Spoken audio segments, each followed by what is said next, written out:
Penyegelan kantor Balai Desa berakhir ricuh.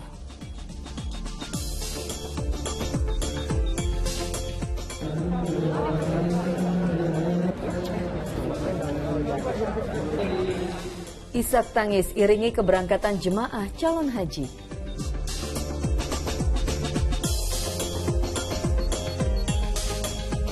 Tabrak seorang santri, pengendara motor gede jadi tersangka.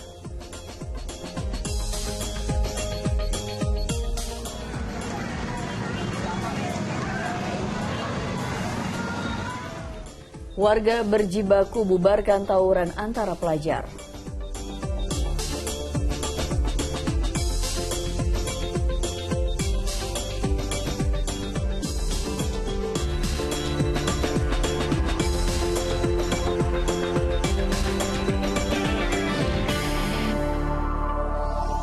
Halo, selamat pagi. Ya, senang sekali saya Nurul Cinta. Ya, dan saya Pratiwi Kusuma kembali hadir menemani Anda dalam Fokus Pagi kali ini, edisi Selasa 30 Mei 2023. Ya, seperti biasa dalam 1,5 jam ke depan kami hadir dengan rangkaian informasi dan peristiwa terbaru yang berhasil dihimpun tim redaksi kami hingga dini hari tadi. Kita mulai dari informasi pertama, polisi di Jember, Jawa Timur mengamankan seorang pemuda yang kedapatan membawa sejumlah senjata tajam saat tengah berpesta minuman keras bersama kelompoknya sebelum tawuran. Sementara di Bogor, Jawa Barat, tawuran antara pelajar kembali terjadi di jalan hingga membuat arus lalu lintas macet.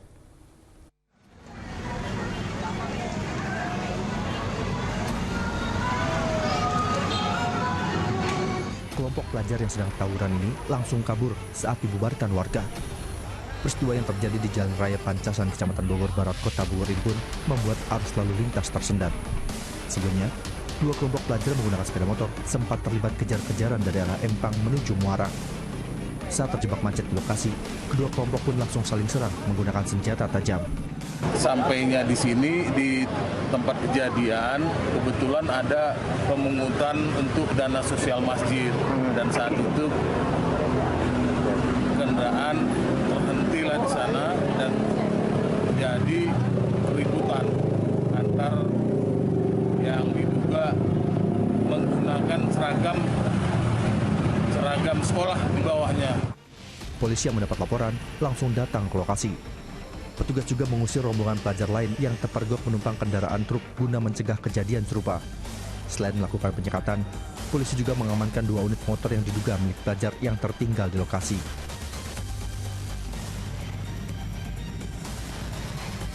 Tawuran antar kelompok remaja menggunakan senjata tajam juga terjadi di Jalan Raya Matraman, Jakarta Timur.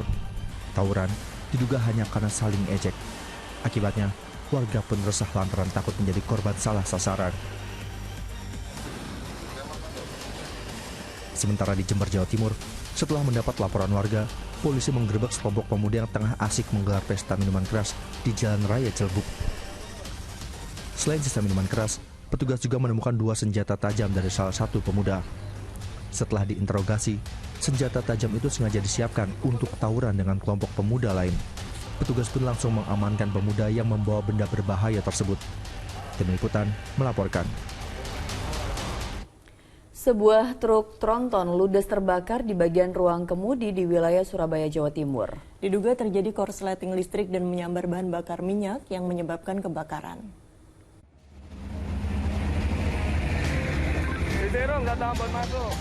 Sebuah truk tronton terbakar di Jalan Tol Surabaya kilometer 600 arah Gresik, Jawa Timur.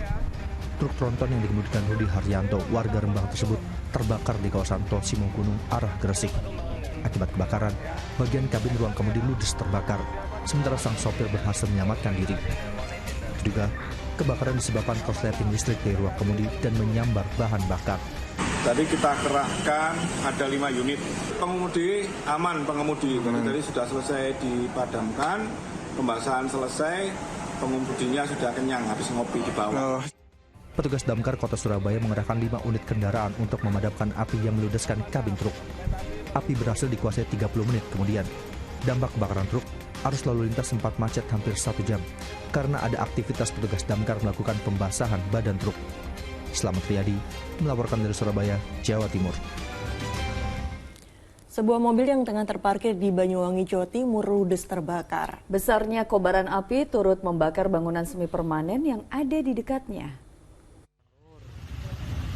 Motor hubungan lokasi Api dengan cepat menghanguskan sebuah mobil yang sedang terparkir di Desa Sumbersari, Kecamatan Serono, Banyuwangi. Warga di sekitar lokasi sempat mendengar suara letupan yang diduga berasal dari roda kendaraan yang terbakar. Besarnya kobaran api turut membakar bangunan garasi semi permanen yang berada di dekatnya. Kobaran api berhasil dipadamkan setelah tim pemadam kebakaran menerjunkan 2 mobil pemadam ke lokasi. Hasil penyelidikan tim unit Reskrim Polsek Serono, kebakaran ini akibat adanya hubungan pendek arus listrik di dalam mobil. Tadi kalau apinya terus terang saya khawatir apa rumah yang sebelah itu yang kena. Karena rumah yang besar dan kandangnya besar juga. Ya untung mobil yang sampingnya tadi sudah diselamatkan, ada yang nggak cepat keluar ya mungkin juga terbakar mungkin. Tidak ada korban dalam insiden ini. Akibat kebakaran, pemilik mobil mengalami kerugian hingga puluhan juta rupiah. Taufik Ferdiansyah melaporkan dari Banyuwangi, Jawa Timur.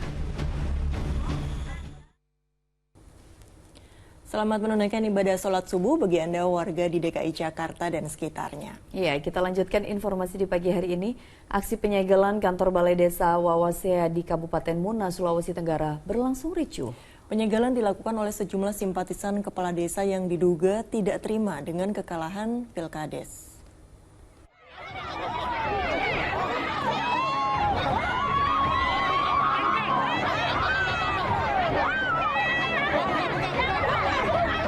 Kericuan ini terjadi pada saat puluhan warga menyegel kantor Balai Desa Wawasea, Kecamatan Bataliworu, Kabupaten Muna, Sulawesi Tenggara pada Senin pagi. Aparat polisi Pamung Praja yang datang untuk membuka paksa penyegelan justru mendapat perlawanan dari massa yang didominasi ibu-ibu ini.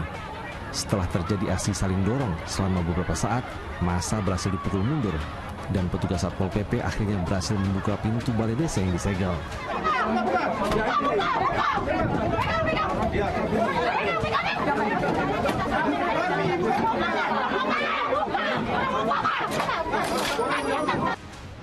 Penyegelan Balai Desa ini dilakukan oleh simpatisan calon kepala desa yang kalah dan tidak terima atas pelantikan kepala desa terpilih dari pemungutan suara ulang.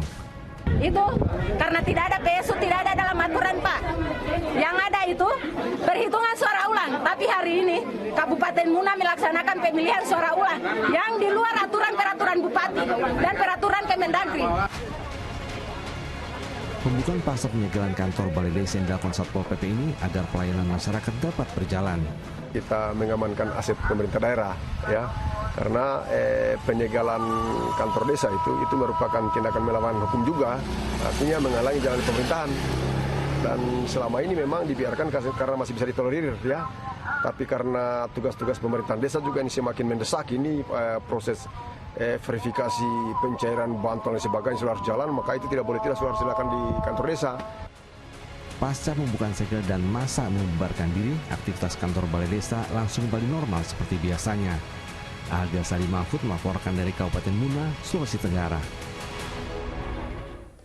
Pemirsa, puluhan pedagang kaki lima di depan Pasar Keranggan hingga di depan Pasar Kanjengan ditertibkan petugas Satpol PP Kota Semarang. Penindakan dilakukan karena pedagang nekat berjualan melebihi aturan yang berlaku hingga menyebabkan kemacetan.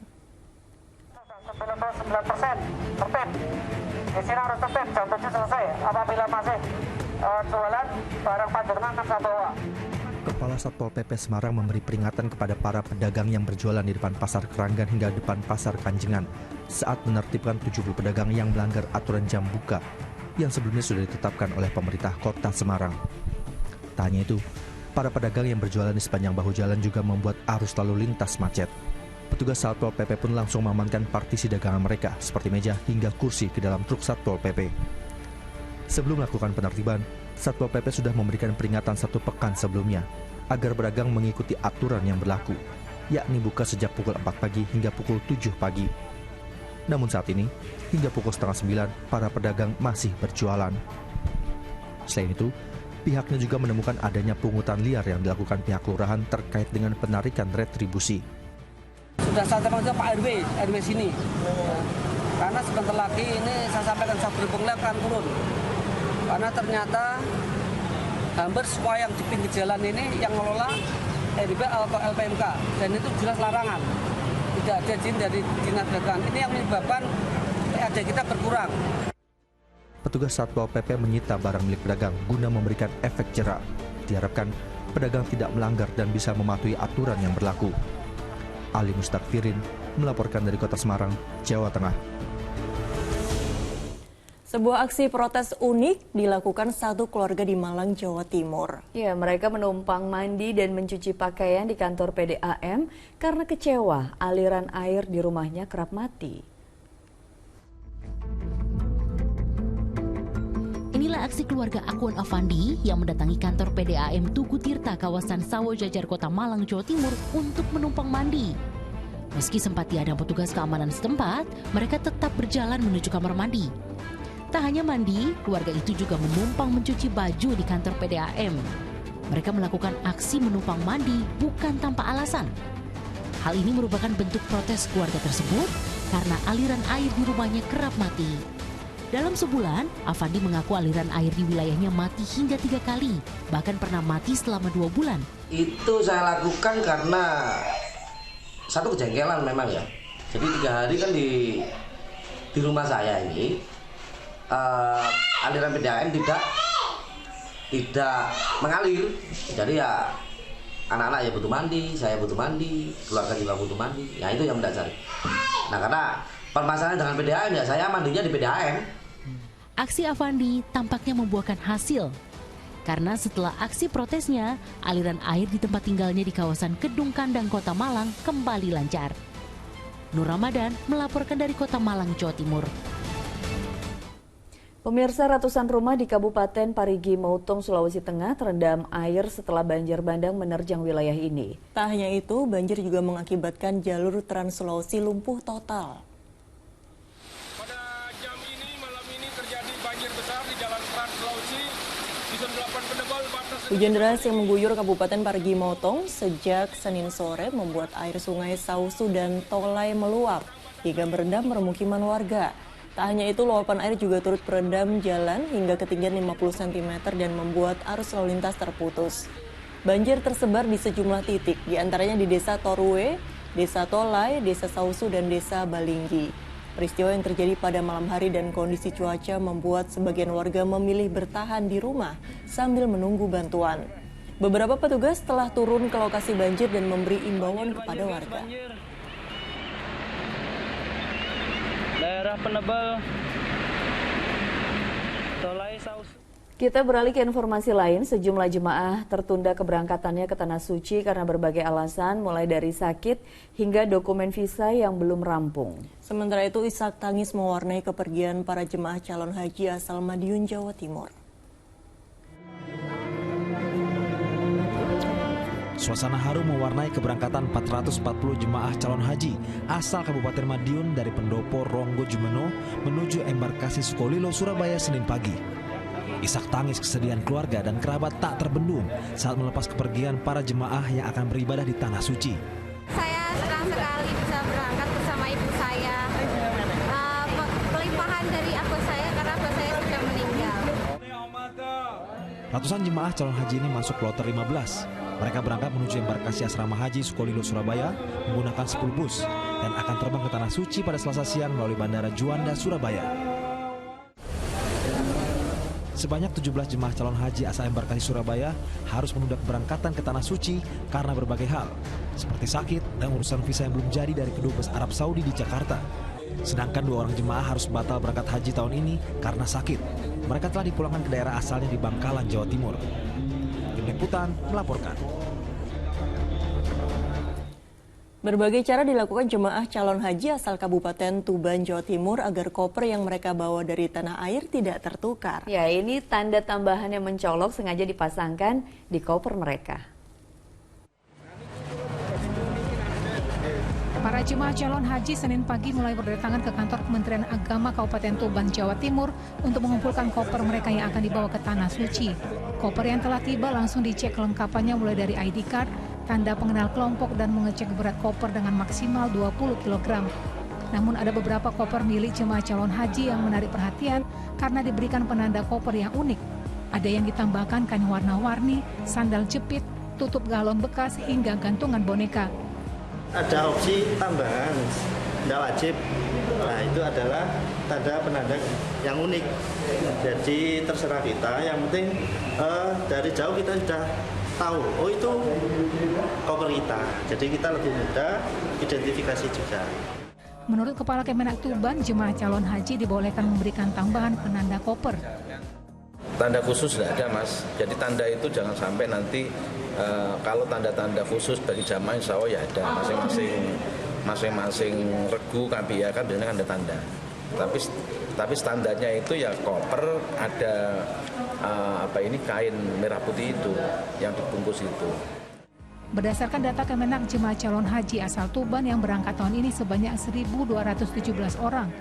Mereka terbagi 3 kloter yang diberangkatkan melalui embarkasi Bandara Juanda, Surabaya. Sapari Ranwijaya melaporkan dari Tuban, Jawa Timur. Pemirsa, jemaah haji Indonesia yang wafat di Tanah Suci hingga hari Senin kemarin berjumlah 4 orang. Sementara itu, jemaah haji Indonesia diminta untuk mematuhi peraturan larangan merokok di kawasan Markaziah. Ya, ini bagi pelanggar akan didenda sebesar Rp200 atau setara dengan Rp800.000 oleh otoritas berwenang Arab Saudi. Jemaah haji Indonesia diminta untuk memperhatikan kawasan larangan merokok, terutama di wilayah Markaziah yang menjadi kawasan pemondokan serta kawasan seputaran Masjid Nabawi Madinah. Otoritas haji di Madinah memang memiliki aturan cukup ketat dan di beberapa titik juga telah dipasang tulisan imbauan larangan merokok. Pelanggaran atas peraturan larangan merokok ini dendanya cukup besar, yakni Rp200 Arab Saudi atau setara Rp800.000. Pada jemaah untuk betul-betul memperhatikan kawasan larangan merokok, terutama di wilayah Markaziah yang jadi kawasan pemondokan jemaah dan kawasan seputaran Masjid Nabawi Madinah. Pelanggaran atas larangan merokok akan dikenakan denda Rp200 oleh otoritas yang berwenang. Lebih jauh, juru bicara Panitia Penyelenggara Ibadah Haji Pusat menyebutkan jumlah jemaah haji yang wafat di Tanah Suci hingga Senin kemarin berjumlah 4 jemaah. Jemaah yang wafat disolat jenazahkan di Masjid Nabawi dan dimakamkan di Baqi. Dan sesuai ketentuan, jemaah yang wafat akan dibadal hajikan. Sementara jemaah haji yang sakit sebanyak 84 orang, 63 diantaranya dirawat di Klinik Kesehatan Haji Indonesia dan 21 lainnya dirawat di Rumah Sakit Arab Saudi. PPIH mengingatkan bagi jemaah lansia untuk mengurangi aktivitas di luar ruangan lantaran cuaca di Madinah sedang cukup panas. Tim Liputan melaporkan dari Madinah, Arab Saudi. Segala persiapan dilakukan petugas penyelenggara haji untuk menyambut jemaah calon haji ke Masjid Bir Ali. Nantinya para jemaah akan mengambil mikot atau niat umroh wajib sebelum melanjutkan perjalanan menuju Mekah, Arab Saudi. Suasana di Masjid Bir Ali masih nampak lengang jelang penyambutan jemaah calon haji yang akan mengambil mikot atau niat umroh wajib pada 1 Juni mendatang. Di sini para petugas penyelenggara ibadah haji asal Indonesia sudah bersiap menyambut para jemaah calon haji. Mereka nantinya bertugas mengawal dari pos masuk hingga pos pemberangkatan bus menuju Mekah. Di masjid ini, para jemaah calon haji mulai diwajibkan menggunakan pakaian ihram sebelum masuk ke Tanah Suci Mekah. Lansia yang tidak mampu untuk keluar dari bis, ya, kita akan ada pelayanan bimbingan ibadah yang akan membimbing melafalkan niat umroh di bis. Setelah berniat umroh, para jemaah calon haji tidak boleh lagi melakukan larangan-larangan ihram hingga umroh selesai. Saudara, mulai 1 Juni nanti, jemaah haji Indonesia yang kini berada di Madinah akan bergerak menuju kota Mekah. Dan terlebih dahulu mereka akan singgah di Masjid Bir Ali ini untuk mengambil mikot. Di sini, para jemaah haji akan berniat dan mengenakan pakaian ihram bagi laki-laki dan menutup aurat bagi perempuan, berniat untuk menunaikan ibadah umroh kudum yang merupakan umroh wajib sebagai bagian dari rangkaian ibadah haji. Bagi jemaah haji Indonesia yang akan bertolak menuju Bir Ali, disarankan untuk terlebih dahulu mandi sunnah di hotel dan mengenakan pakaian ihram bagi laki-laki dan menutup aurat bagi perempuan. Ini untuk memudahkan karena di sini akan terjadi antrian yang sangat panjang karena jemaah haji banyak berdatangan bukan hanya dari Indonesia Indonesia tapi juga dari berbagai negara. Demikian Anton Bahtiar Rifai melaporkan dari Madinah, Arab Saudi. Seorang warga Indonesia di Madinah, Arab Saudi rutin membagikan makanan kepada jemaah sholat di Masjid Nabawi. Donatur makanan berasal dari warga negara Indonesia yang terhubung melalui media sosial.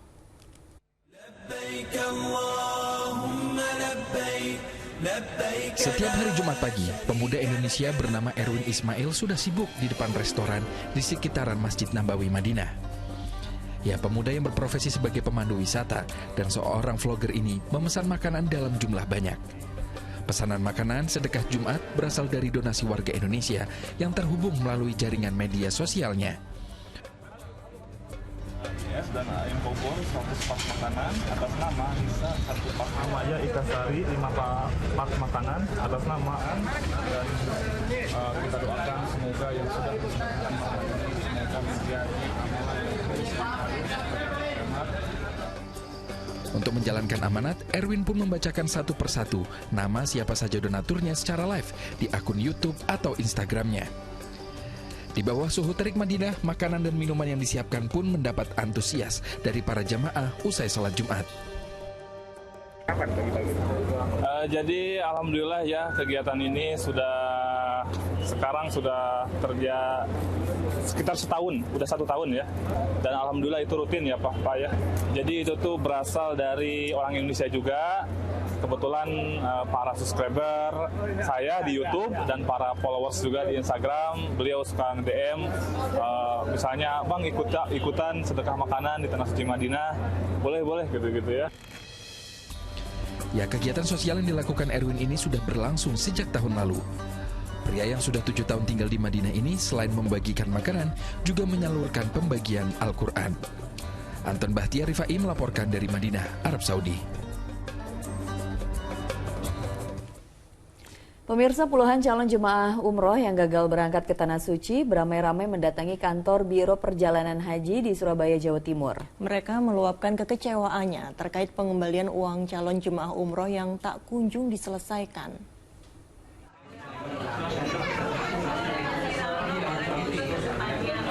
Puluhan jemaah umrah gagal berangkat Senin sore mendatangi kantor Biro Haji dan Umroh Arafah Mina di Jalan Kartini, Surabaya, Jawa Timur. Mereka membawa sejumlah berkas dan barang bukti untuk menagih uang pengembalian akibat gagal berangkat ke Tanah Suci. Pihak Biro Perjalanan Haji dan Umroh pun menggelar pertemuan dengan para calon jemaah selama beberapa jam. Salah satu calon jemaah mengutarakan kekesalannya akibat gagal umroh. Berapa lama sampai sekarang? Ya, mulai bulan Maret, naik Juni. 4 bulan, jadi melebihi surat perjanjian itu? Iya, kan maksimal tanggal 4 Maret ini di suratnya. Itu berapa Bu nominal yang sudah bayar lunas ke Arafah Mina? Kalau saya 29.900 kali 2, karena kan saya sama suami. Pihak Arafah Mina memastikan overload hotel di Arab Saudi dan juga kenaikan harga hotel serta adanya pandemi COVID-19 menjadi penyebab gagalnya umrah. Pihak Arafah Mina berjanji akan mencarikan solusi yang terbaik bagi semua jemaah. Pada saat itu kan perusahaan sudah pesan tiket, sudah ini, semuanya kan chaos kan semua. Lalu kemudian pihak Arafah tetap komitmen untuk itu tetap step by step. Tapi kami sebagai pihaknya Mina tercoba solusi yang terbaik. Bagaimana tidak ada korban terhadap jamaah itu kondisi. Diperkirakan hingga saat ini terdapat ratusan calon jemaah umrah yang gagal berangkat melalui Biro Haji dan Umrah Arafah Mina. Rahmat Hidayat melaporkan dari Surabaya, Jawa Timur.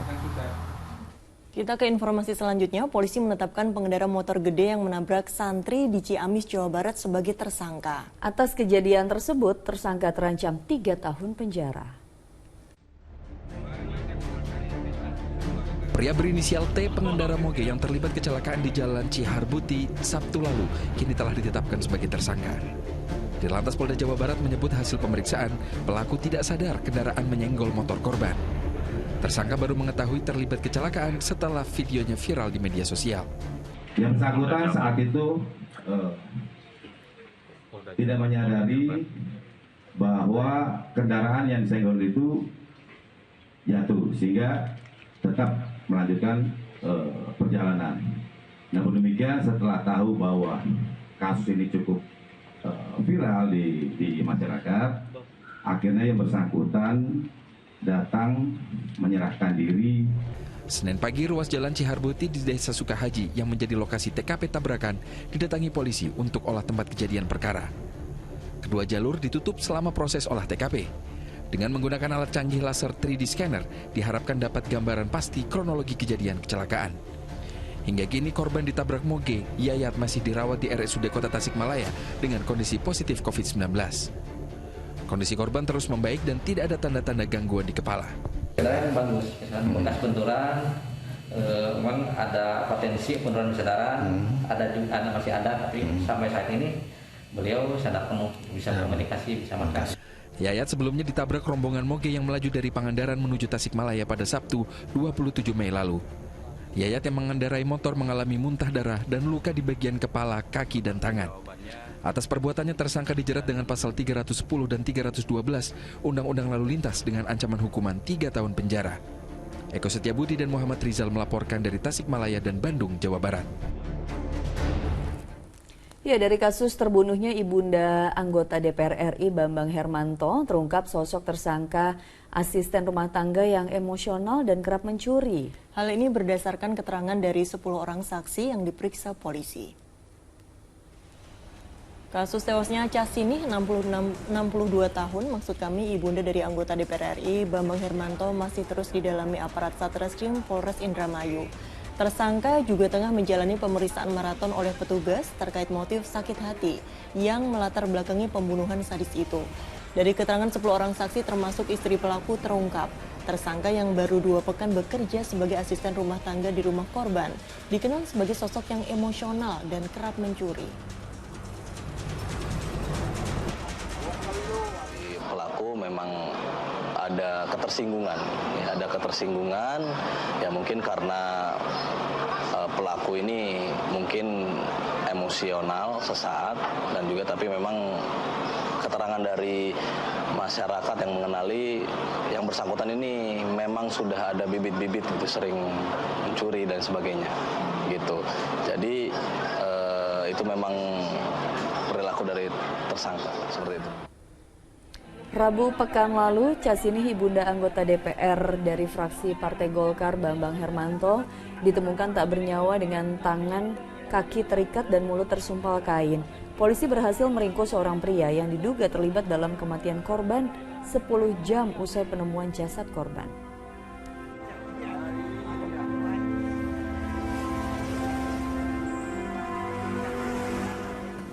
Beralih ke informasi lain, seekor ular sawah berbisa sepanjang 2 meter ditemukan bersembunyi di etalase toko helm di Goa, Sulawesi Selatan. Evakuasi berlangsung dramatis karena ular terus melawan.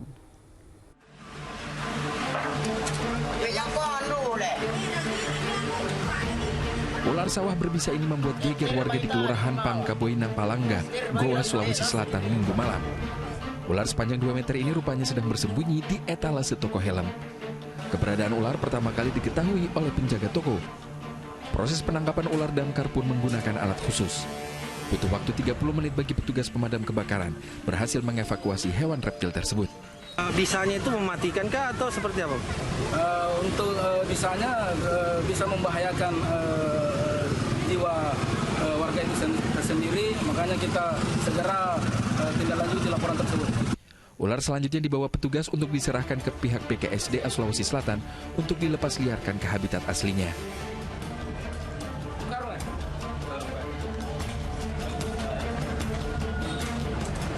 Adi Muhammad Sardi melaporkan dari Goa, Sulawesi Selatan. Puluhan ibu rumah tangga menjadi korban penipuan berkedok arisan. Informasi selengkapnya akan disampaikan Nurul Cinta usai jeda.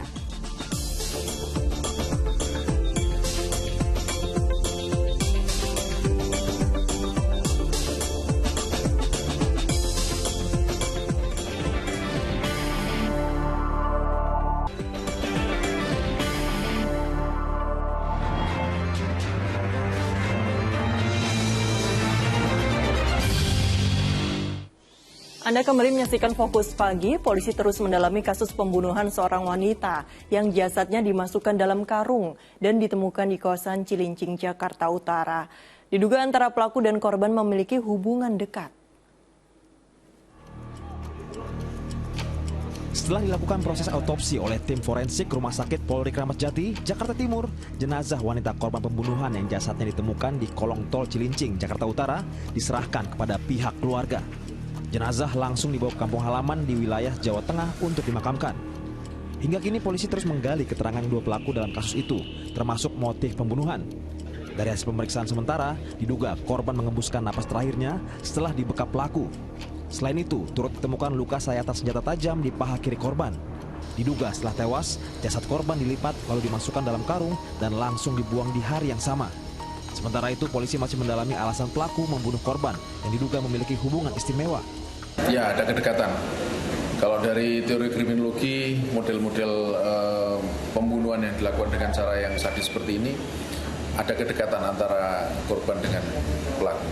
Apakah ada hubungan asmara? Itu nanti dalam proses penyidikan lebih lanjut oleh Polda Metro. Sebelumnya, penemuan mayat dalam karung menggegerkan warga di Jalan Banjir, Kanal Timur Marunda, Jakarta Utara, Sabtu sore. Jasad pertama kali ditemukan oleh seorang pemulung yang sedang mencari sampah di sekitar kolong jalan tol. Jenazah wanita itu diduga korban pembunuhan karena ditemukan beberapa tanda kekerasan. Tak butuh waktu lama, polisi menangkap dua pria yang merupakan kakak dan adik sebagai pelaku pembunuhan.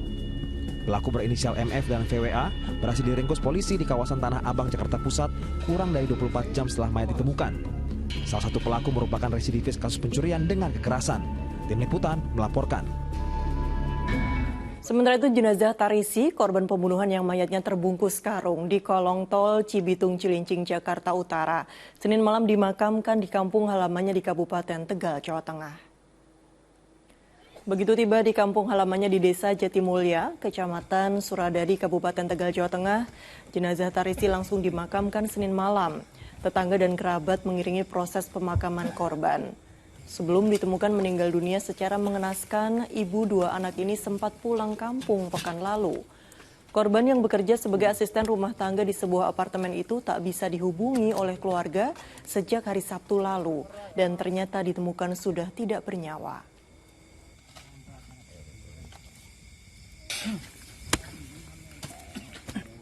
Polisi meringkus 5 pelaku pembunuhan terhadap seorang pemuda yang jasadnya ditemukan di selokan. Atas perbuatannya, para pelaku terancam hukuman 5 tahun penjara. Petugas Polsek Semarang Barat bersama tim Inafis langsung mengevakuasi jasad seorang pemuda di Jalan Puriniaga Center, Tawangsari, Semarang Barat. Korban ditemukan bersama 1 unit sepeda motor miliknya. Jasad pemuda yang diketahui bernama Rofi Teguh Prakoso itu pertama kali ditemukan Satpam Ruko. Polisi yang mendapat laporan langsung terjun ke lokasi dan melakukan olah TKP. Pada malam sebelum kejadian, pria berusia 27 tahun itu diketahui menonton pertunjukan musik di PRPP.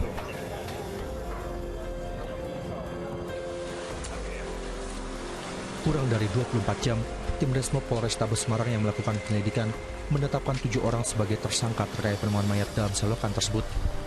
Ada 2 perkara hukum yang dilakukan oleh para tersangka. Kasus pertama, yakni kekerasan yang dilakukan 5 orang tersangka warga Kemijan, Semarang Timur. Kemudian, kasus kedua merupakan kasus pencurian yang dilakukan 2 tersangka lain, warga Manyaran dan warga Disik Rono. Penganiayaan terjadi di Tambak Loro. Pelakunya ada 5 orang di TKP Tambak Loro. Korban itu ditusuk perutnya, dilakukan penganiayaan menggunakan sajam. Kemudian dari TKP pertama, korban sepertinya diduga masih kuat, kemudian menuju ke arah TKP kedua. Nah, di TKP kedua ini, di TKP diketemukannya mayat di dalam got itu juga korban masih mengalami kejahatan. Ada 2 tersangka yang menghampiri, kemudian bukannya memberikan pertolongan kepada korban, namun kemudian 2 tersangka ini melakukan pencurian terhadap properti atau HP milik. Peristiwa penganiayaan dipicu tindakan tidak sopan korban saat mengendarai motor di jalan kepada 5 tersangka yang tengah mengendarai mobil. Kelima tersangka yang kesal kemudian mengejar korban dan menganiayanya dengan senjata tajam. Dari tangan 5 pelaku penusukan, petugas mengamankan beberapa buah senjata tajam, mobil pelaku, dan motor yang dikendarai korban. Sementara, dari 2 pelaku pencurian, polisi menyita kembali 3 unit ponsel korban. Agus Hermanto melaporkan dari Semarang, Jawa Tengah. Mayat wanita bersimbah darah ditemukan di lapangan terbuka di Bangkalan, Jawa Timur. Polisi masih selidiki sejumlah saksi, termasuk orang terdekat korban. Warga desa Karangduwuk, Bangkalan, Jawa Timur digegerkan dengan ditemukannya mayat wanita bersimbah darah di lapangan terbuka. Korban adalah warga setempat berinisial K yang ditemukan ibunya saat akan berangkat sholat subuh Senin pagi.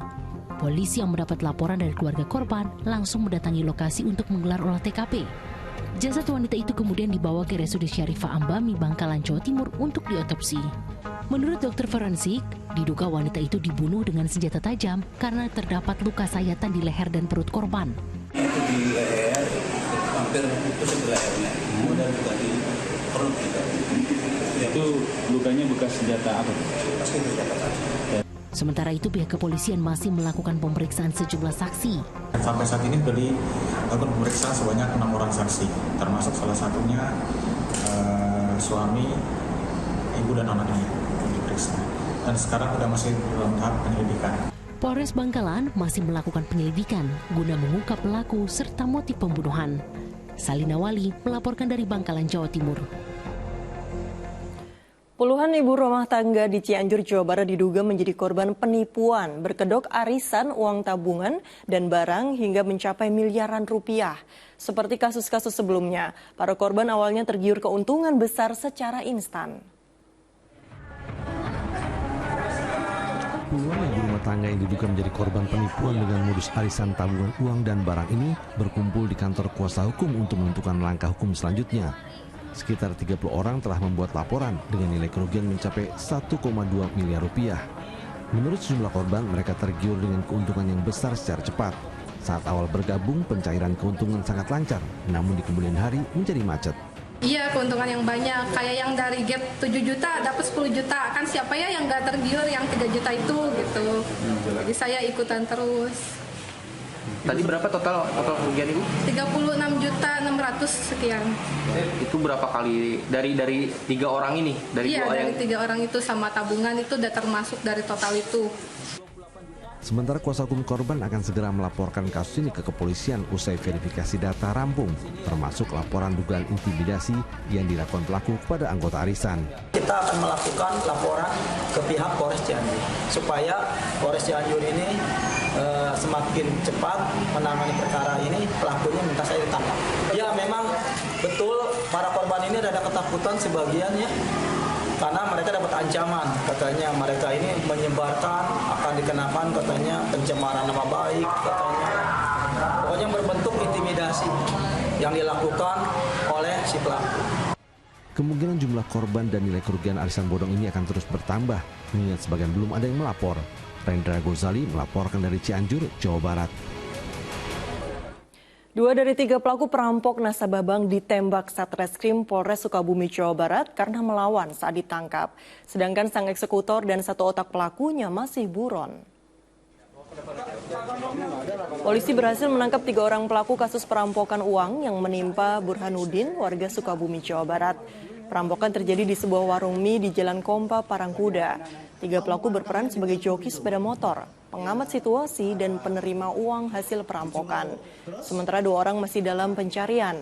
Akibat perampokan, korban yang baru saja mengambil uang di bank menderita kerugian hingga 350 juta rupiah. Memang spesialisnya mereka sasarannya adalah warga masyarakat calon korban yang mengambil uang dalam jumlah besar, apakah itu dari bank atau lembaga keuangan lainnya. Bukannya menjaga keamanan lingkungan perumahan, seorang oknum petugas keamanan kompleks di kawasan Kalideres, Jakarta Barat malah membobol rumah warga. Uang puluhan juta rupiah berhasil digasak.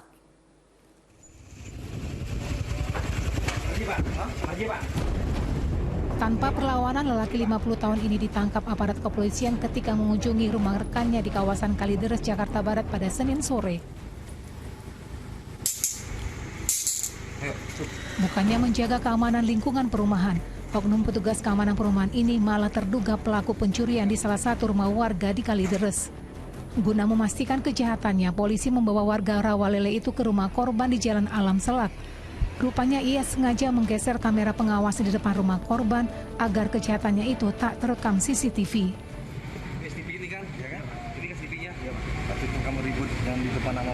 Pelaku sempat terpergok pemilik rumah, tapi ia berhasil menggasak uang 90 juta rupiah dari lemari pakaian dan langsung kabur. Namun pelariannya sia-sia karena adik sang pemilik rumah mengenalinya. Berdasarkan keterangan dari adik korban, Kanit Reskrim dan anggota Reskrim Polsek Kalidras melakukan penyelidikan dan pengejaran terhadap pelaku. Yang diambil adalah uang tunai sebesar 90 juta. Akibat ulah kejahatannya, tersangka terancam hukuman 5 tahun penjara. Jayadi melaporkan dari Jakarta.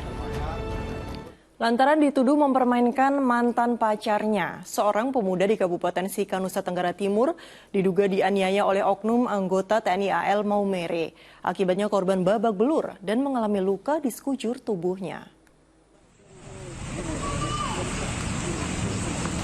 Pria asal desa Waturia, Sika, Nusa Tenggara Timur ini mendatangi Mapolres Sika untuk melaporkan tindak penganiayaan yang menimpa dirinya. Ia dihajar oleh 3 oknum anggota TNI AL Maumere. Tak hanya babak belur di bagian wajah, pria 21 tahun itu juga mengalami luka di sekujur tubuhnya akibat dipukuli selang dan senjata laras panjang. Tak sampai di situ, oknum TNI AL itu juga mengolesi balsem di kemaluan korban. Penganiayaan itu terjadi lantaran korban berinisial AS diduga mempermainkan adik perempuan dari salah satu pelaku. Tak terima atas perbuatannya, korban kemudian dikeroyok. Dan Lanal Maumere mengakui ketiga pelaku adalah TNI aktif yang kini sedang menjalani pemeriksaan oleh polisi militer Lanal Maumere. Laksanakan penyelidikan awal. 3 oknum anggota Lanal sudah kita tahan saat ini. Kemudian untuk keluarga korban sudah kita ajak berdialog, mediasi, kemudian sudah kita minta keterangan dari korban juga. Pihak TNI AL berjanji akan memberikan sanksi setimpal bagi anggotanya yang melakukan tindak penganiayaan. Jonda Gomez melaporkan dari Kabupaten Sika, Nusa Tenggara Timur. Direktorat Tindak Pidana Narkoba Bareskrim Polri mengungkap pengedaran narkoba total 75 kg sabu selama periode April dan Mei. Untuk mengelabui petugas, salah satu jaringan narkoba asal Afghanistan ini bahkan melarutkan sabu ke dalam gorden agar tidak terdeteksi. Selain 75 kg sabu, Direktorat Tindak Pidana Narkoba Bareskrim Polri juga menggagalkan peredaran 13.000 lebih ekstasi dan 1 kg ketamin. Total tersangka yang ditangkap pada pengungkapan selama periode bulan April dan Mei ini melibatkan 16 orang tersangka dari 7 kasus berbeda. Pengungkapan dan penangkapan dilakukan di beberapa daerah, yakni Batam, Jakarta, Cirebon, Pekanbaru, dan Medan. Polisi juga menyatakan bahwa terdapat modus baru dalam penyelundupan sabu, yaitu melarutkan sabu yang berasal dari Pakistan dan Afghanistan ke dalam gorden untuk mengelabui petugas. Subdit kami sudah 2 kali melakukan pengungkapan kasus terkait modus mengirimkan barang dari luar negeri ke Indonesia atau mengimpor barang yang bentuknya adalah narkotika, sabu resapan dengan beberapa media. Sebelumnya adalah media handuk, yang saat ini adalah media korden. Seorang pria yang diduga terlibat bisnis narkoba nekat terjun ke sungai ketika polisi melakukan penggerebekan sebuah permukiman di Deli Serdang, Sumatera Utara.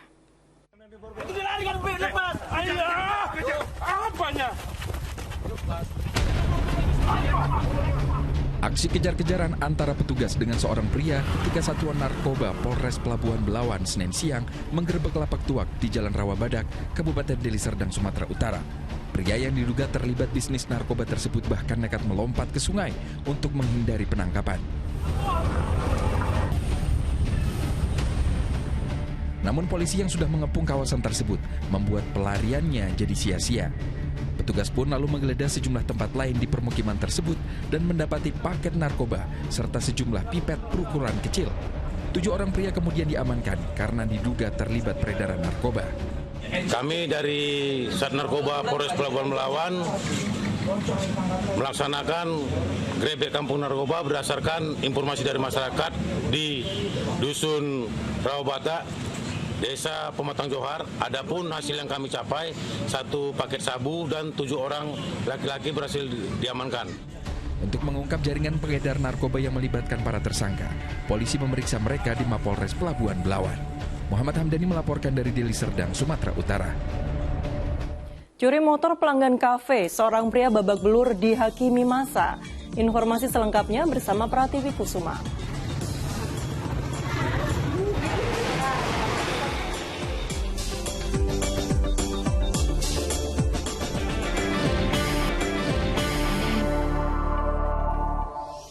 Anda kembali menyaksikan Fokus Pagi bersama saya Pratiwi Kusuma.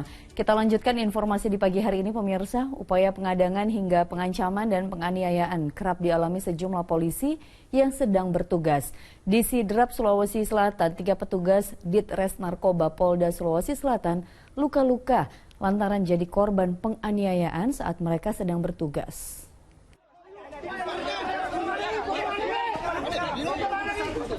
Dari rekaman video amatir di media sosial terlihat 3 anggota polisi yang sedang menangkap 2 tersangka pengedar narkoba mendadak dikepung dan diancam puluhan orang.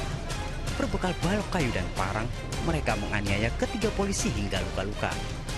Kabid Humas Polda Sulawesi Selatan Kombes Pol Komang Suatana membenarkan kejadian di kawasan Kampale, Kabupaten Sidrap, Sulawesi Selatan itu terjadi pada Jumat lalu. Ancaman dan penganiayaan anggota kita yang sedang melakukan tugas, yaitu melakukan penangkapan terhadap tersangka narkotika di wilayah Sidrap, khususnya di desa Kampale. Ya, anggota kita 3 orang, salah satunya mengalami luka-luka pada siku dan memar pada lutut. Hal serupa juga terjadi di Tulang Bawang, Lampung. Penyergapan bandar narkoba di Menggala diwarnai perlawanan dari keluarga tersangka pada Senin siang. Polisi diadang dan terpaksa mengeluarkan tembakan peringatan berkali-kali untuk bisa membawa tersangka ke mobil. Raisa Abu dan Aris Susanto melaporkan dari Sidrap, Sulawesi Selatan dan Lampung. Seorang pelaku pencurian di wilayah Cengkareng, Jakarta Barat babak belur dihakimi warga. Aksi pelaku terpergok pemilik kafe yang mengetahui motor pelanggannya dicuri. Mana PRT? Taruh di mana? Pelaku pencurian di kawasan Cengkareng, Jakarta Barat ini tak berdaya saat digiring ke rumah ketua RT setelah menjadi sasaran emosi warga. Pelaku tertangkap usai aksinya di sebuah kafe di Jalan Cendrawasih, terpergok pemilik kafe. Pemilik kafe yang curiga dengan gerak-gerik pelaku langsung meneriakinya maling saat menggondol sepeda motor pelanggannya. Pas kita kayaknya kedengaran suara, terus dia kok ada cewek di sini tapi dia kayak curiga gitu, sambil lihat keluar sambil lihat ke dalam gitu. Terus kita pas keluar, ternyata motor udah nggak ada. Terus kita kabur ke depan, maksudnya mungkin orangnya masih dekat, ternyata benar masih ada di situ. Usai diamankan warga, pelaku berikut barang bukti sepeda motor korban dibawa ke Polsek Cengkareng untuk menjalani pemeriksaan lebih lanjut. Jayadi melaporkan dari Jakarta. Pelaku begal yang menganiaya pengemudi ojek daring di kawasan Cibaligo, Kabupaten Bandung Barat, Jawa Barat ditangkap polisi. Dari pengakuannya, pelaku mengincar harta benda korban karena butuh uang untuk bayar utang.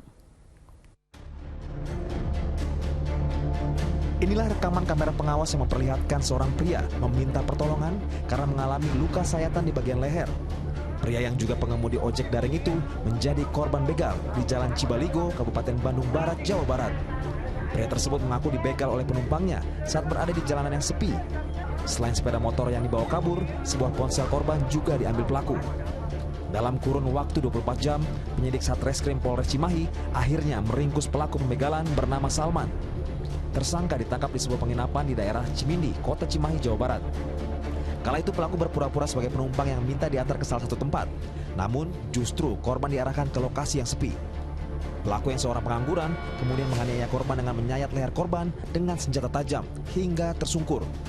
Pelaku kemudian membawa kabur sepeda motor dan alat komunikasi untuk digadai ke penadah untuk membayar utang.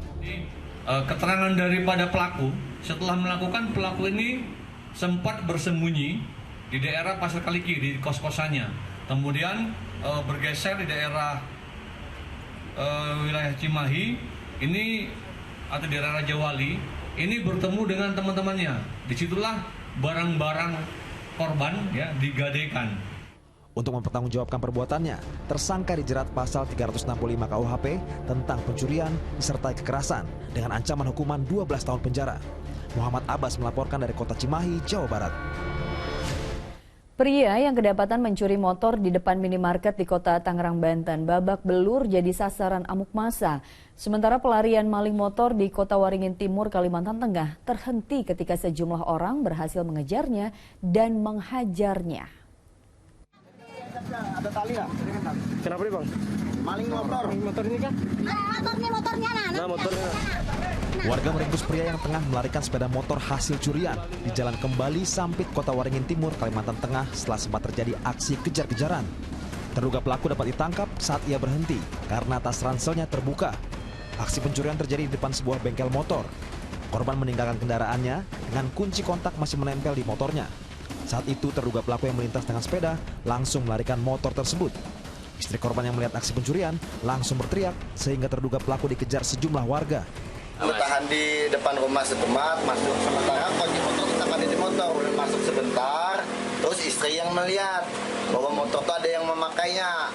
Istri nanyain siapa yang makai motor, kedidak kata orang ulun kalau motor ada yang bawanya, terus diteriakilah maling, ada maling yang bawa, dia pakai sepeda, sepedanya ditinggalnya, motor saya dibawanya.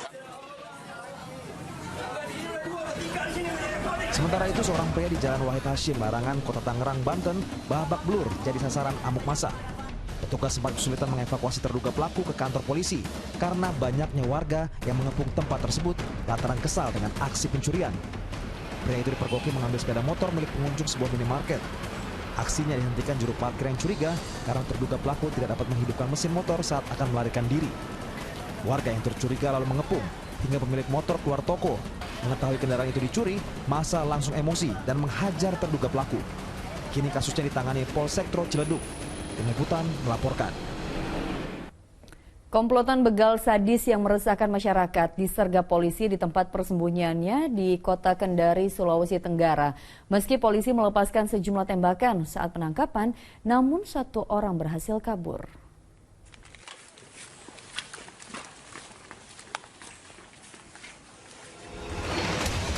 Inilah saat tim Buser Satreskrim Polresta Kota Kendari mengepung rumah di Kelurahan Watu Londo, Kota Kendari, Sulawesi Tenggara yang jadi tempat persembunyian komplotan begal.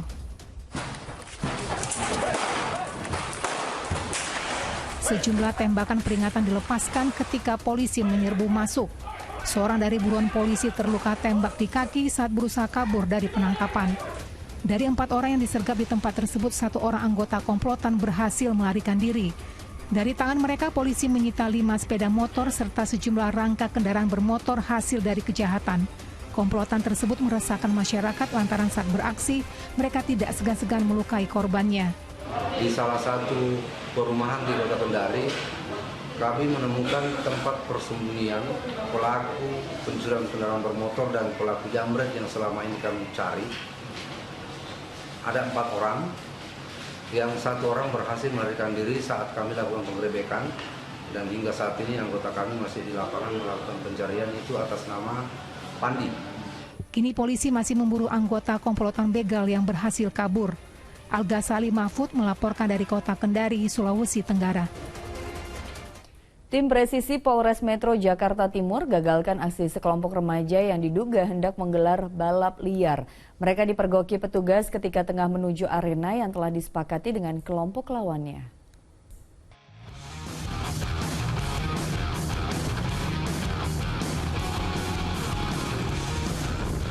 Melihat sejumlah pengendara sepeda motor yang mencurigakan saat melintasi di Jalan Raya Kalimalang, Jakarta Timur, tim presisi Polres Metro Jakarta Timur langsung mengadang mereka.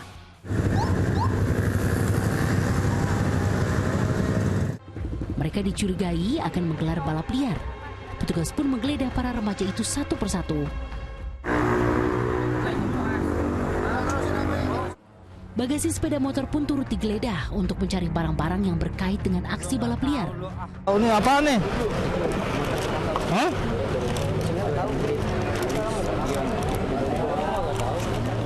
Oh, spion lu banyak banget. Yang satunya patah, Pak. Kan saya punya 2 spion. Tas-tas yang mereka bawa juga diperiksa isinya. Petugas berharap kecurigaan mereka gugur. Motor lo yang mana? Motor lo nih. Lo bawa kunci untuk apa? Ini mau balap ini dah. Ini mau main. Main lo ya. Ini kunci untuk apa nih? Setelah diperiksa, mereka akhirnya mengakui kunci-kunci itu digunakan untuk menyetel mesin motor yang akan dipakai dalam ajang balap liar.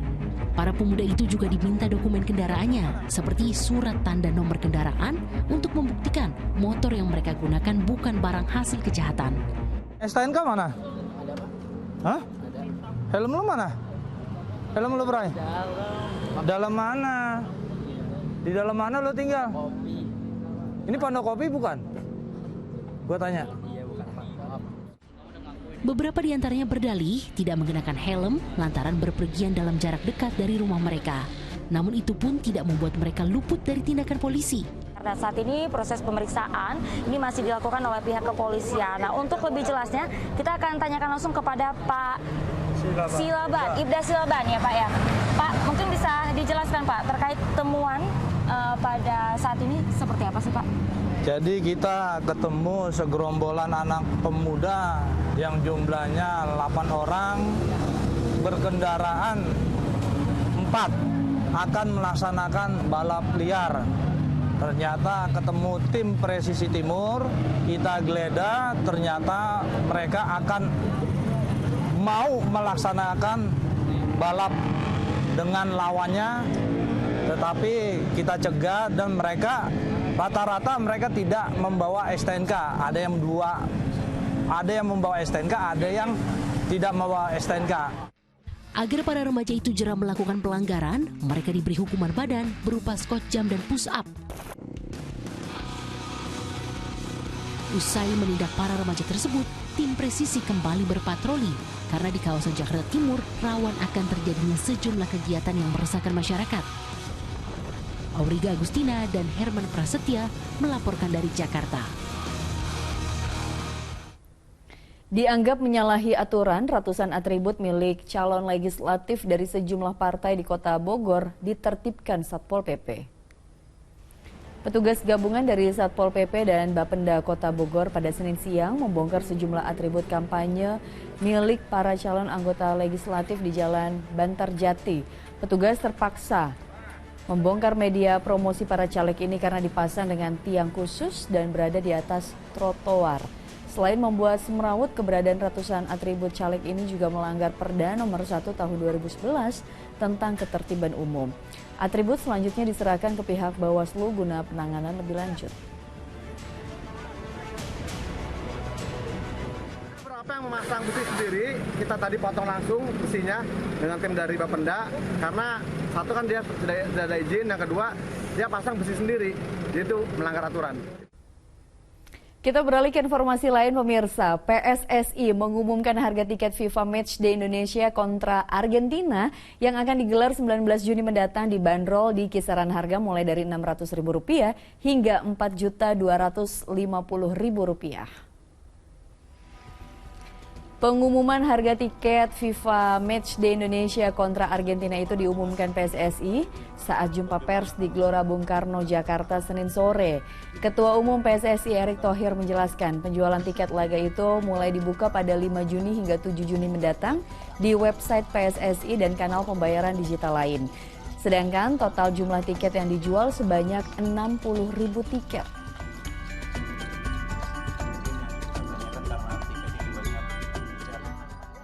Untuk kategori 3 itu 600.000. Kategori 2 1,2 juta. Kategori 1 2,5 juta. Dan untuk VIP Barat dan Timur 4,250 juta. Jadi rata-rata kurang lebih harga tiket tetap di 1 jutaan. Ya, 1 jutaan. Jadi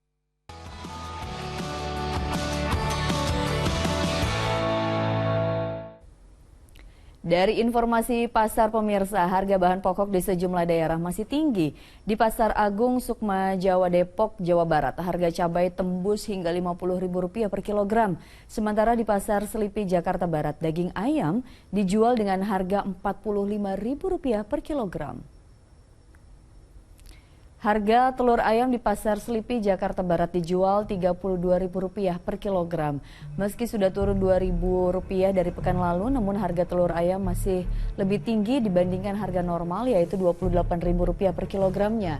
Kurangnya pasokan produksi disinyalir menjadi penyebab utama tingginya harga telur ayam di pasaran.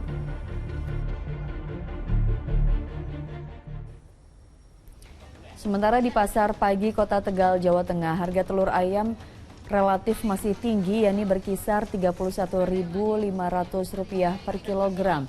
Bila dibanding sebelumnya, harga tersebut lebih murah atau turun Rp500. Kenaikan harga telur terjadi akibat tingginya permintaan di masyarakat. Namun mahalnya harga telur tak mempengaruhi stok maupun pasokan ke pedagang. Pasokan telur sampai saat ini masih lancar.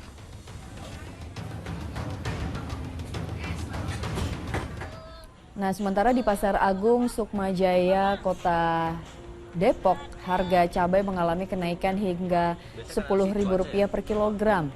Sebelumnya, cabai dijual berkisar antara Rp30.000 hingga Rp40.000 per kilogramnya. Kini, cabai dijual mencapai Rp50.000 per kilogram.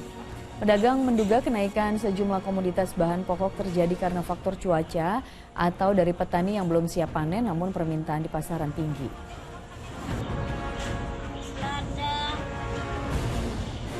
Biasanya kan sih cuaca ya? Apa? Dua bayi singa Afrika lahir di kebun binatang Surabaya, Jawa Timur. Informasi selengkapnya kami hadirkan usai jeda.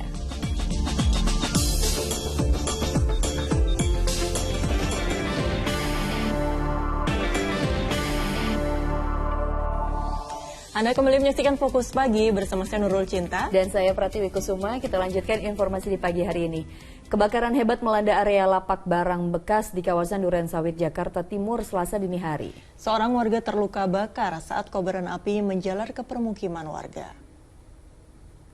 Langit di Jalan PTB Durensawit, Jakarta Timur seketika memerah saat area lapak barang bekas terbakar Selasa dini hari. Besarnya kobaran api dengan cepat menghanguskan puluhan bangunan semi permanen yang berada di dalam lapak. Petugas pemadam kebakaran Jakarta Timur yang tiba di lokasi langsung berupaya memadamkan api. Belum diketahui secara pasti penyebab terjadinya kebakaran. Warga yang terluka bakar dimasukkan ke ambulans pemadam kebakaran untuk mendapat penanganan medis.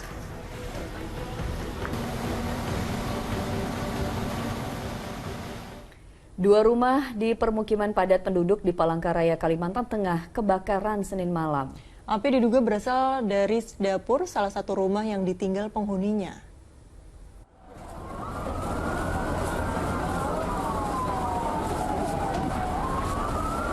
Asap kebakaran membumbung tinggi di atas permukiman padat penduduk di Jalan Ramin 2, Kota Palangkaraya, Kalimantan Tengah, Senin malam. Dua rumah warga hangus terbakar tak bersisa.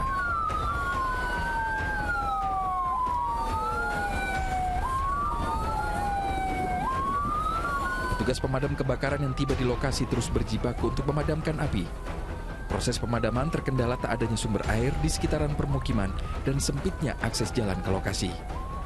Agar api tidak meluas, aliran listrik di lokasi dipadamkan. Diduga api berasal dari dapur salah satu rumah warga yang ditinggal pergi penghuninya. Sementara sumbernya dari arah ke rumah yang mana belum tahu gitu. Tapi awal api dari sebelah mana tadi Pak informasinya Pak? Dari samping ini sekolah ini di seberang ini. Ini berjejer warung banyak di sini nih. Dari bagian atap atau seperti apa Pak? Dari dalam kayaknya. Dari dalam. Dari dapur mungkin. Kasus kebakaran ini kini dalam penyelidikan Polresta Palangkaraya.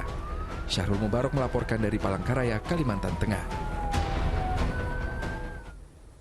Dugaan bocornya putusan MK terkait sistem tertutup pada pemilu 2024 menggegerkan masyarakat luas. Sementara itu, KPU RI telah memverifikasi dokumen 580 nama bakal calon anggota DPR RI dari 18 partai politik.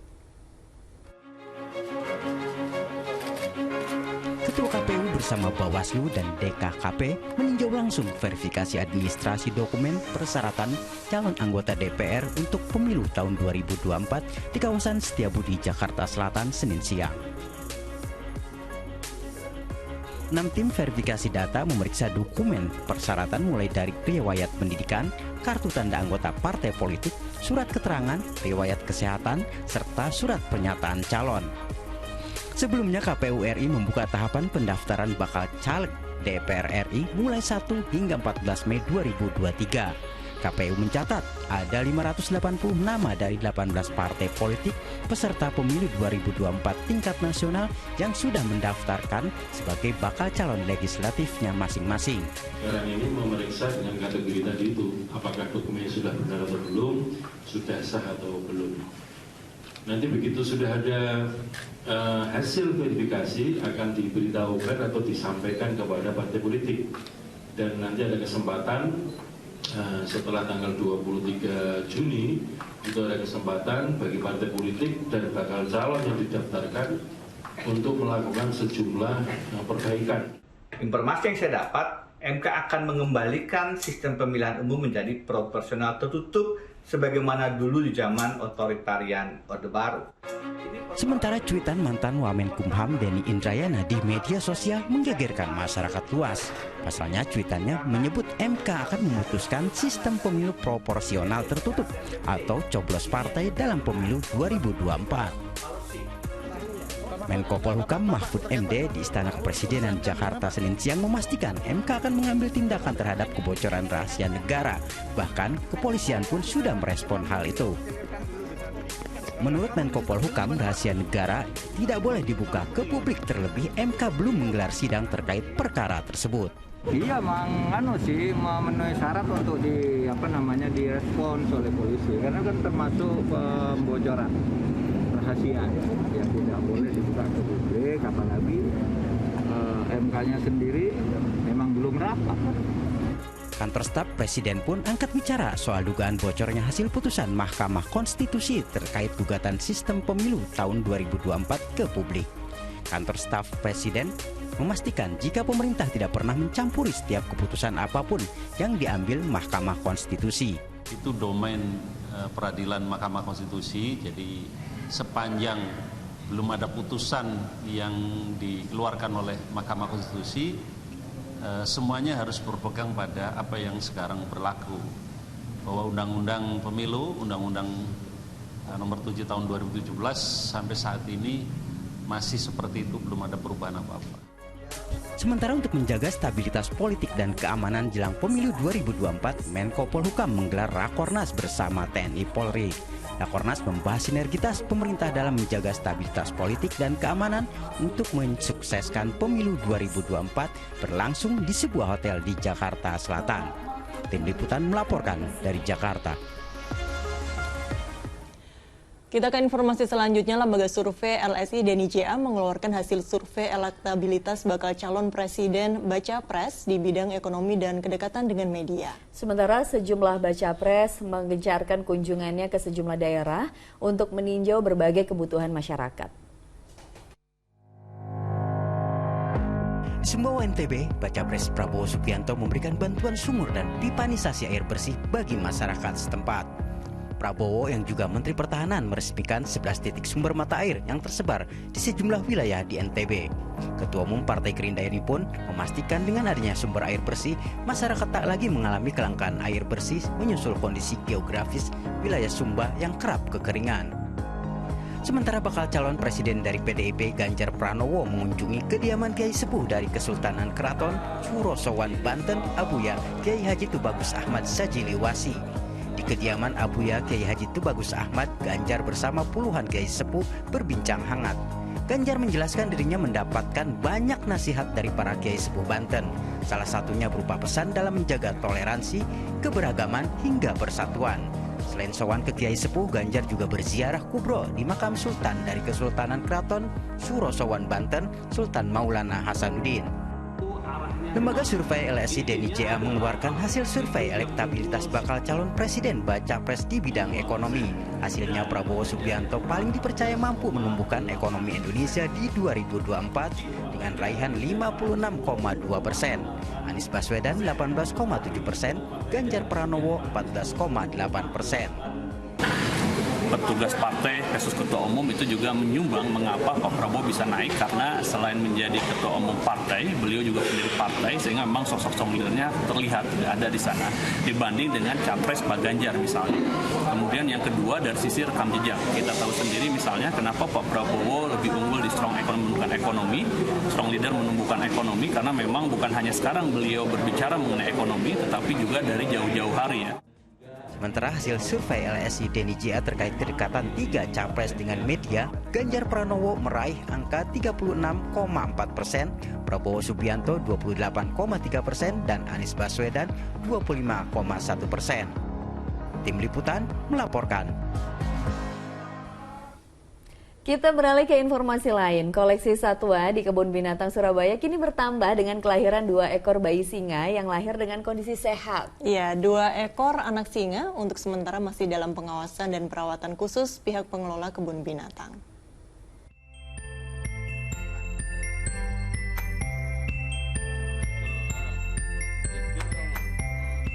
Wih, gemes dan lincah ya. Perkenalkan, ini dia Bima dan Dona, 2 bayi singa Afrika yang telah lahir di Kebun Binatang Surabaya pada bulan Januari lalu. Lahirnya singa jantan dan betina ini adalah hasil breeding atau pembiakan dari pasangan singa jantan bernama Upin dan induk dewasa bernama Seruni. Pihak Kebun Binatang Surabaya sengaja meminjam singa milik Jatim Park untuk dikembangbiakan. Suksesnya pembiakan 2 anak singa ini tak lepas dari hasil kerjasama tim konservasi. Kelahiran 2 anak singa, betina dan jantan ini merupakan hasil breeding sukses dari singa yang kita mendapatkan dari kerjasama dengan Jatim Park. Saat ini, kondisi keduanya masih digabung bersama induknya. Diperkirakan 1 bulan ke depan, kedua anak singa Afrika ini sudah siap dipamerkan kepada masyarakat. Dengan tambahan 2 bayi singa, Kebun Binatang Surabaya kini memiliki koleksi 5 ekor singa Afrika. Rahmat Hidayat melaporkan dari Surabaya, Jawa Timur. Atraksi udara tim aerobatik Jupiter di langit Pangkalan Udara Rosmi Nurjadin Pekanbaru Riau memukau dan mengundang decak kagum warga. Ya, ini sedikitnya ada 8 manuver udara dipertontonkan dengan melibatkan 6 pesawat TNI Angkatan Udara.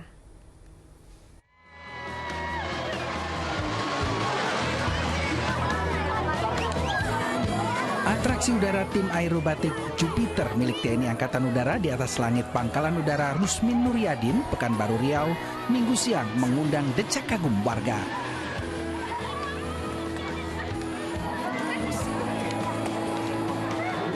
Dengan lihai, 6 pesawat melakukan 8 manuver udara, seperti terbang beriringan hingga terbang terbalik.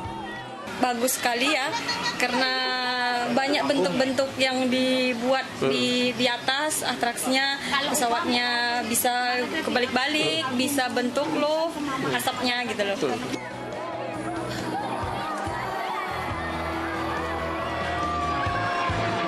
Atraksi udara yang digelar TNI Angkatan Udara ini diharapkan dapat meningkatkan kecintaan masyarakat terhadap dunia kedirgantaraan. Suatu kehormatan bagi kami Jupiter Aerobatic Team yang baru kembali dari 5 Langkawi International Maritime dan Aerospace Exhibition di Malaysia di tahun 2023 untuk diberikan kesempatan untuk dapat melukis langit Pekanbaru.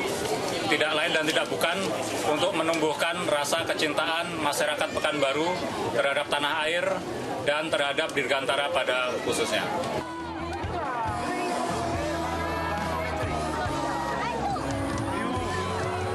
Penampilan aerobatik tim oleh TNI Angkatan Udara di Pangkalan Udara Rusmin Nuryadin digelar usai mengikuti pameran udara dan maritim antarbangsa di Langkawi, Malaysia. Ahmad Dison melaporkan dari Pekanbaru, Riau. Dan pemirsa, laporan tadi sekaligus menutup kebersamaan kita dalam Fokus Pagi hari ini. Usai Fokus Pagi, jangan lewatkan untuk menyaksikan program Magic 5. Ya, mewakili tim redaksi dan kerabat kerja yang bertugas, saya Nurul Cinta. Dan saya Pratiwi Kusuma, kami pamit undur diri. Selamat pagi, selamat beraktivitas, dan sampai jumpa.